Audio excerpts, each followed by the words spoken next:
చిట్టి చెక్కలు చేసుకోవడానికి ఇదిగోండి ఈ గిన్నెతో నేను ఒకటి నీళ్లు తీసుకున్నాను. ఇదే దాంతో ఒక్కటి సగం బియ్యం పిండి తీసుకోవాలి. మసాలాలు వచ్చి నువ్వులు, ఉప్పు, కారం, పసుపు, జీలకర్ర. ఉప్పు వచ్చేసి మీ రుచికి సరిపడి వేసుకోండి. కారం పొడి వచ్చేసి నేను 1 టీ స్పూన్ వేస్తున్నాను. పసుపు 1/2 టీ స్పూను. నువ్వులు వచ్చేసి నేను ఒక 4 టేబుల్ స్పూన్లు వేసుకున్నాను. జీలకర్ర 1 టీ స్పూను. దీంతోపాటు ఉల్లిపాయ, పచ్చిమిర్చిని గ్రైండ్ చేసుకోవాలి. ఇప్పుడు ఇవన్నీ ఇందులో వేసేద్దామా. మసలి నీళ్ళల్లో వేసేసుకోవాలి. అట్లాగే నూనె కూడా వేసుకోవాలి. నూనె వచ్చేసి దీంతో నేను 2 గరిటెలు వేస్తున్నాను. ఇట్లా ఉల్లిపాయ, పచ్చిమిర్చి కలిపి గ్రైండ్ చేసుకోవాలి. గ్రైండ్ చేసిన ఉల్లిగడ్డ, పచ్చిమిర్చి పేస్ట్ని వేసుకుంటే చిట్టి చెక్కలలో తింటూ ఉంటే మంచి కమ్మటి రుచి వస్తూ ఉంటుంది. అందులో గ్రైండ్ చేసుకున్న ఉల్లిపాయ, పచ్చిమిర్చిని ఇందులో వేసేసుకుందాం. కచ్చా పక్కగా గ్రైండ్ చేసుకోవాలి, మరి పేస్ట్ చేసుకోవద్దు. ఇప్పుడు ఒక డబ్బా నీళ్లు తీసుకున్నాం కదా, దీంతోనే 1 సగం పిండి ఇట్లా బాగా మసలేటప్పుడు ఇది వేస్తూ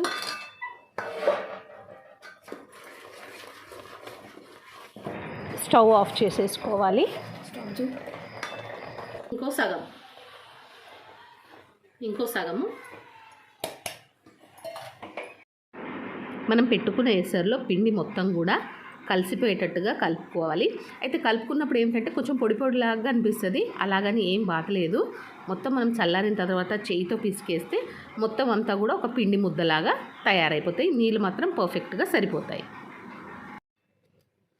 ఇట్లా మంచిగా పొడి పొడిగా మొత్తం అంతా కూడా మసాలా పిండికి కలిసేటట్టుగా కలుపుకోవాలి.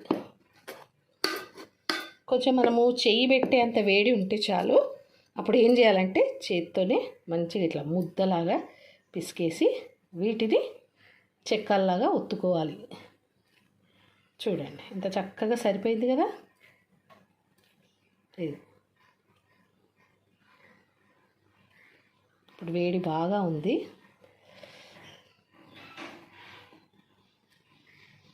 మొత్తం అంతా ఇట్లాగే కలిపేసుకోవాలి.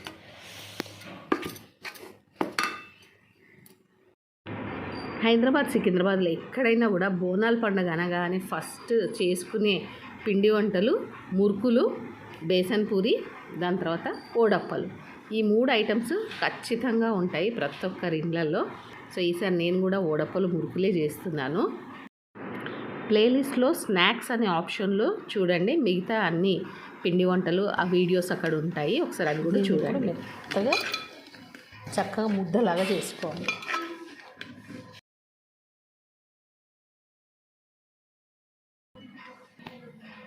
అస్సలు నీళ్ళు కలపాల్సిన అవసరం లేదు. మనము వేడి నీళ్ళలో ఉప్పుకున్నాం కదా, ఆ నీళ్ళే సరిపోతాయి. ఇప్పుడు దీన్ని చిన్నగా కలిపి పెట్టిన ఈ పిండి ముద్దని ఇప్పుడు మనము ఒక్క సమానంగా చిన్న ఉల్లలుగా చేసి పెట్టుకోవాలి. ఒక్క సమానంగా ఉంటే అన్నీ కూడా చక్కగా చూడ్డానికి కూడా బాగుంటుంది. అయితే ఇందులో నేను ఇప్పుడు పచ్చికారం వేసాను కదా, పచ్చికారమే కాకుండా మనము ఎండుకారము, పల్లీలతో కూడా చేసుకోవచ్చు. ఆల్రెడీ ఆ వీడియో లాస్ట్ ఇయర్ పెట్టాను, ఒకసారి అది కూడా చూడండి. అన్ని ఉల్లలు రెడీగా చేసి పెట్టుకున్న తర్వాత ఇట్లాగా రౌండ్గా చేసి ఒక్కసారి ప్రెస్ చేసి పెట్టుకుంటే ఏమవుతుందంటే మనకి అది పూరి ప్రెషర్లో పెట్టి ప్రెస్ చేసేటప్పుడు ఈజీగా అయిపోతుంది. మన పని చాలా ఫాస్ట్గా అయిపోతుంది. ఈ ఉల్లలు చేసుడు, ప్రెస్ చేసుడు ఇదంతా ఈజీగానే అయిపోతుంది. ఎప్పుడైతే మనం దాన్ని ఆయిల్లో డీప్ ఫ్రై చేస్తామో అప్పుడే కొంచెం ఎక్కువ టైం పడుతుంది. కొంచెం నూనె తీసుకొని మన పూరి ప్రెషర్లో 2 వైపులా కూడా నూనె రుద్దేసి మనం తీసుకున్న చెక్కలని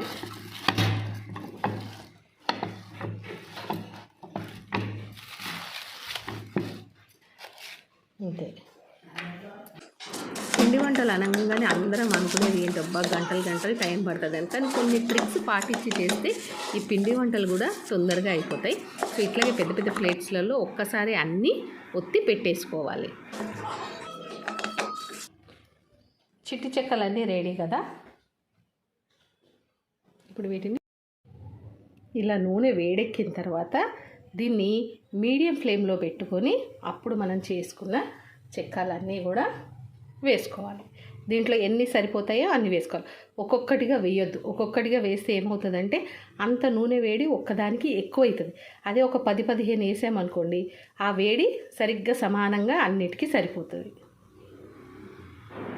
మీరు వీటిని చిట్టి చెక్కలనే అనుకోండి, ఓడప్పలనే అనుకోండి, రెండు సేమ్ రెసిపీయే. ఇట్లా మన పండగ పని ఈజీగా అవ్వడానికి ఒక్కసారి అన్నీ ఒత్తి పెట్టుకోవడం పూరీ ప్రెషర్లో, అట్లాగే ఒక్కసారి ఒక వాయికి ఒక్కొక్క 10-10గా వేసుకొని డీప్ ఫ్రై చేసుకుంటే మన పిండి వంట అనేది తొందరగా అవుతుంది. ఇక్కడ నేను చిన్న కడాయి పెట్టుకున్నాను, కానీ యాక్చువల్గా పండగలప్పుడు మనము పెద్ద పెద్ద కడాయిలు పెట్టుకొని పిండి వంటలు చేసుకుంటే అసలు చేసినట్టు కూడా అనిపించదు. ఒక గంటలోనే మురుకులు కానీ ఓడప్పలు కానీ అన్నీ ఈజీగా చేసేయచ్చు. హై ఫ్లేమ్లో పెట్టకుండా మీడియం ఫ్లేమ్లోనే వీటన్నిటిని కూడా మనము ఇలాగ ఆయిల్లో డీప్ ఫ్రై చేసుకోవాలి. అయితే వేయగానే మనకి ఇట్లా బుడగలుగా వస్తుంది కదా, బురుగుగా వస్తుంది కదా, అవి మంచిగా ఫ్రై అయిపోయిన తర్వాత ఏమిటంటే ఆ బురుగు అనేది తగ్గిపోతుంది. అప్పుడు మనకి ఏంటంటే ఇవి బాగా ఏగినాయి అని తెలుస్తుంది. అప్పుడు తీసేసేయాలి నూనెలో నుండి. రెండు వైపులా కూడా చక్కగా తిప్పుతూ గోల్డెన్ కలర్ వచ్చేలాగా వీటిని మనము డీప్ ఫ్రై చేసుకోవాలి.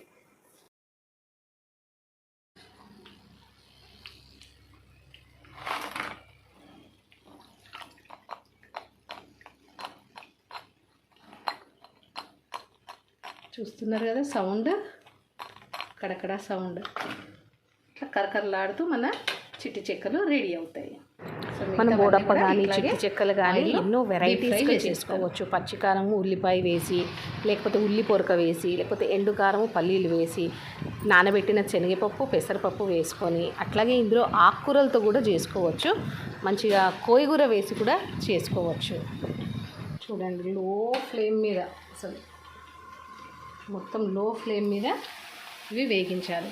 సో అందరికి ఒకటే డౌట్ ఉంటుంది, కరకరలాడతాయా లేదా అని.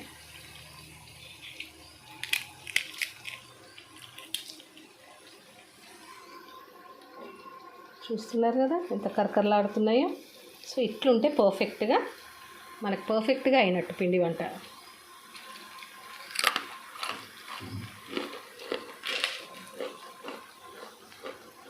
సరే, మన చిట్టి చెక్కలు రెడీ, కరకరలాడుతూ.